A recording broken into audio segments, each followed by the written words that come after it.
Yan ang buhay. Buhay ng isang rider kung saan nabutan ng ulan.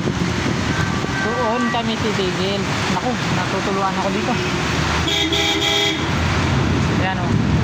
At ito yung pinaka-loyal kong kasama. Ang ulan namin at dito kami sa landmark naabutan at ako'y natutuluan pa rin dito. Ako magtatambay. Dito na. Dito ako magbubo.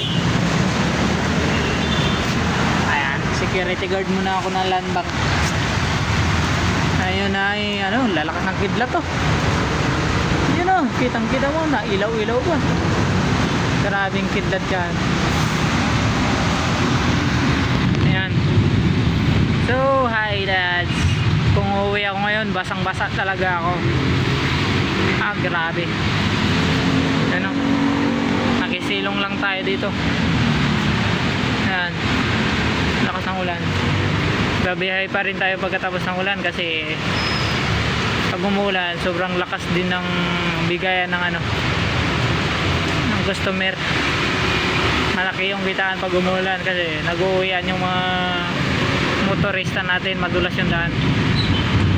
At yun, yung iba hindi nagbabiyahe kasi gawa ng mainitan na maghapon, kaya hindi na sila magpapaulan kahit na may kaputi sila kasi sobrang init kaninang tanghali tapos ngayong hapon na. Yan o, 6:41, mag-alas 7 na pala to. Lakas. Wala akong kaputi, abutan na naman ako. Grabe, lagi tayo naabutan tuwing hapon nag-uulan. Ayan po, kitang kita niyo yung kalagayan natin na binabagyo-bagyo tayo dito. It's raining in Manila. Free car wash sana to. Lagay ko sa labas yung bike ko mamaya. Ayan yung gamit ko. Ayan yung bike. Ayan, nandyan. Yan lang.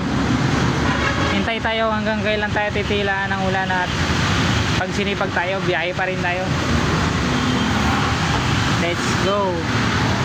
Maglaro muna tayo ng Mobile Legends habang naghihintay ng ulan para hindi tayo maboring. Ayan. Lakas-lakas talaga.